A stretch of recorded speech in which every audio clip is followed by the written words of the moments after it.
The first time Serafina Vale watched the footage, her hands began to tremble so violently that she had to pause the screen. What she saw wasn't what she had feared, it was worse. It was something that made her question everything she thought she knew about people, about trust, and about the quiet, invisible acts that happen when no one believes they are being watched. If you believe in kindness and second chances, take a moment to like, comment, share, and subscribe to Kindness Verse. Stories like this remind us that even in the darkest moments, humanity can still surprise us. Serafina had not always been suspicious of the world. Once, she had been a woman who trusted easily, laughed freely, and believed her wealth could shield her from life's harsher truths. But everything changed the night her 8-year-old son, Selim, lost the ability to walk after a devastating accident. The doctors used careful words and gentle tones, but their meaning was brutal and final.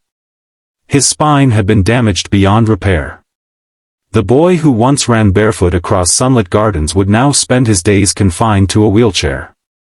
In the months that followed, Serafina's world shrank into the walls of her sprawling mansion.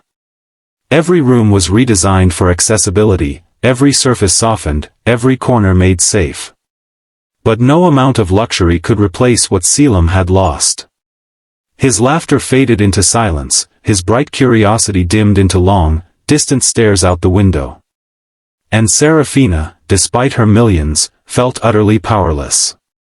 Fear began to take root in her heart. Not just fear for his health, but fear of people. Caregivers came and went, each one leaving behind small reasons for doubt. A missed medication here, a careless moment there.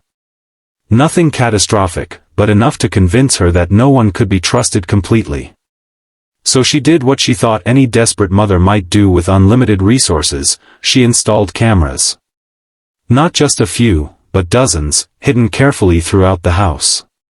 They watched every hallway, every corner, every moment when she wasn't physically present. She told no one. It was during one of her routine checks of the recordings that she first noticed him. His name was Idris Cade, a single father who had been hired recently as a part-time physical therapy assistant. He wasn't particularly remarkable at first glance. His clothes were simple, his posture slightly weary, as if life had pressed heavily upon him. Serafina had hired him based on qualifications alone, barely paying attention to his story. But the cameras revealed something she had not expected. At first, it was subtle. Idris moved differently around Selim than the others had. He didn't rush. He didn't treat the boy like a fragile object or a burden to manage. He sat beside him for long stretches, not doing anything in particular, just being there. There were moments where he would adjust Selim's blanket with a kind of quiet care that felt almost personal. Serafina watched with a growing unease. She had installed the cameras to catch negligence, perhaps even cruelty. Instead, she found herself witnessing something she couldn't quite define. And yet, her suspicion didn't fade. If anything, it deepened. Kindness, she had learned, could sometimes be a mask. Then came the afternoon that changed everything. The sun poured into the living room in soft golden streams, illuminating dust particles that drifted lazily in the air. Selim sat by the window, his gaze fixed outside as usual. Idris entered the room, carrying nothing, his expression thoughtful. For a moment, he simply stood there, watching the boy. Then, slowly, he moved a chair beside him and sat down. What happened next made Serafina's breath catch. Idris began to tell a story. Not with exaggerated gestures or loud enthusiasm, but with a calm, steady voice that seemed to wrap around the room like warmth. Though there was no audio in the footage, Serafina could see it in the way Selim's eyes shifted, the way his fingers tightened slightly on the armrest of his wheelchair. Idris was describing something vivid, something alive. Minutes passed, and then something extraordinary happened. Selim smiled. It was small, almost fragile, but unmistakable. A flicker of life returning to a face that had been so still for so long. Serafina felt tears sting her eyes as she leaned closer to the screen. She hadn't seen that expression in months. But Idris didn't stop there. Over the next few days of footage, Serafina watched as he brought small, handmade items from home. A paper kite. A simple wooden toy. Things that clearly held no monetary value, yet seemed to mean everything in that quiet room. He would place them in Selim's hands, guiding his fingers gently, encouraging movement without forcing it. There was patience in every action, a kind of understanding that no training manual could teach. And then, one evening, Serafina saw something that shattered her remaining doubts. Idris arrived late.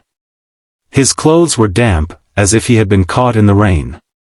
He looked exhausted, his shoulders heavy. Yet instead of leaving early or cutting his shift short, he went straight to Selim. The boy was having one of his harder days, his face tense, his body rigid with frustration. Idris didn't hesitate. He knelt beside him and stayed there, holding his hand, grounding him in a way that no one else had been able to. Hours passed. The footage showed the room growing darker as the sun dipped below the horizon. Still, Idris remained. He didn't check his phone, didn't look at the time. He simply stayed. That was when Serafina made a decision. The next morning, she approached him in person for the first time since his hiring. There was a strange nervousness in her chest, something she hadn't felt in years. She studied him closely, trying to reconcile the quiet man before her with the person she had seen through the cameras. Without revealing what she knew, she asked about his life. Idris spoke softly, his words measured. He told her about his daughter, a little girl who waited for him each evening in a small apartment across town. He spoke of long nights, of working multiple jobs, of doing whatever it took to give her a better future. There was no self-pity in his voice, only a quiet determination. And in that moment, Serafina understood. The kindness she had witnessed wasn't an act. It wasn't a performance or a mask. It was simply who he was. The cameras, which she had installed out of fear, had revealed something she hadn't expected to find, a reminder that goodness still existed, even in the most ordinary people. From that day forward, things began to change. Serafina stopped watching the footage obsessively. Instead, she started spending more time in the room herself, observing not through a screen, but in real life. She saw how Selim responded to Idris, how his spirit slowly began to awaken. The boy who had once withdrawn from the world started to engage again, his eyes brighter, his expressions more alive. And Serafina herself began to heal. The fear that had once consumed her started to loosen its grip. In its place, something new began to grow, trust. Months later, on a warm afternoon filled with sunlight, Serafina stood in the garden as Selim sat nearby, laughing softly at something Idris had shown him. The sound filled the air like music, a melody she had thought she might never hear again. If this story touched your heart, take a moment to like, share, and comment. Stories like these remind us that even the smallest acts of kindness can change lives in ways we never expect.